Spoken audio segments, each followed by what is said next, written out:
एकच सांगू शकतो, कारण तू वारंवार मराठा समाजाला वारंवार अपमान करतो. कधी निजामाची अवलादी म्हणतो, कधी आमच्या लेकी बाळीला नाव ठेवतो.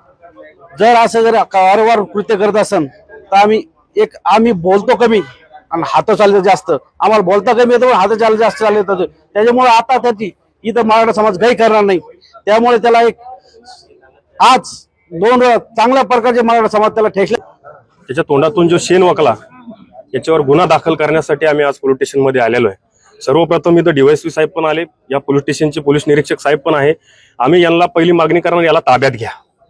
यांनी जर ताब्यात नाही घेतलं तर आमच्या पद्धतीने आमच्याकडे ती यंत्रणा आहे, आमच्या ताब्यात आल्याच्या नंतर आम्ही कायद्याच्या बाहेर त्याचा बंदोबस्त करणार. या पोलीस स्टेशन मध्ये इथं आम्ही ठामपणे सांगतो, कारण अशा या साधू संतांच्या भूमीमध्ये, महापुरुषांच्या महाराष्ट्रामध्ये, शिव फुले शाहू आंबेडकरांचा महाराष्ट्र आणि असा हा शेण वाकलेला प्राणी, याला जर यांनी ताब्यात नाही घेतलं तर आम्ही आमच्या पद्धतीने ताब्यात घेणार आणि याला कसा प्रसाद द्यायचा काय. स्वयं घोषित ओबीसी नेता म्हणणारा स्वतःच्या प्रसिद्धीसाठी आता ह्याला स्वतःची प्रसिद्धी करण्यासाठी ह्याला तर कोणी म्हणजे भाव तर देतच नाहीये, पण आता ह्याची मजल महिलांपर्यंत चालली आहे. स्वतःच्या प्रसिद्धीसाठी, स्वतःचं नाव करण्यासाठी हा मूर्ख माणूस महिलांपर्यंत चाललाय. तर ह्याच्या मुसक्या आवळण्यात यावा आणि ह्याचा चोख बंदोबस्त करण्यात यावा, असा आमचा महिला मराठा भगिनींकडनं याचा जाहीर निषेध करतो आणि ह्याचा त्वरित ह्याच्यावर कारवाई करावी.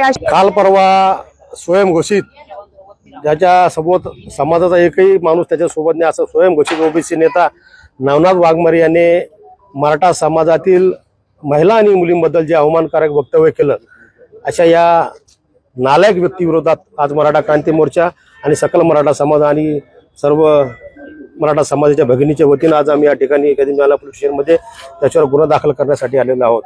हा तर एक कायद्याच्या बाजूने बघितलं तर गुन्हा दाखल करण्याची एक प्रोसिजर आहे, पण मराठा समाजाचा अवमान झालेला आहे आणि मराठा समाज त्याला ठोकल्याशिवाय या ठिकाणी राहणार नाही. आज मी या ठिकाणी मराठा क्रांती मोर्चाच्या वतीनं मराठा समाजाच्या वतीनं अशी मागणी आहे, हा जो नवनाथ वाघमारे यांनी जे वक्तव्य महिलांचं अपमानास्पद वक्तव्य केलेलं आहे, याचा तर सर्वप्रथम मी तीव्र शब्दात निषेध करते.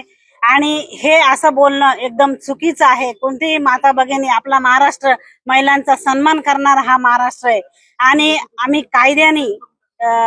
कायद्यानेच आम्ही याला प्रत्युत्तर देऊ. आज तर या वाघमारेवर कडक असा गुन्हा दाखल व्हावा याच्यासाठी आम्ही मागणी करणार आहोत. कुठलीही कायदा सुव्यवस्था आम्ही कुठली हातात घेणार नाही, पण कायद्यातच राहून याला आम्ही चोख बंदोबस्त करू. मी यावेळेला एवढं सांगू शकते की मराठा समाजाची स्त्री असेल किंवा कुठल्याही समाजाची स्त्री असेल, कोणाचाही अपमान करण्याचा अधिकार यांना नाही. आणि त्यांच्या सन्मानावर जर हे घाला घालत असतील तर यांना महिलांना कमी समजू नये, याला पळताभुई थोडी होईल. एवढंच मी सांगते. परत एकदा तीव्र शब्दात मी निषेध करते.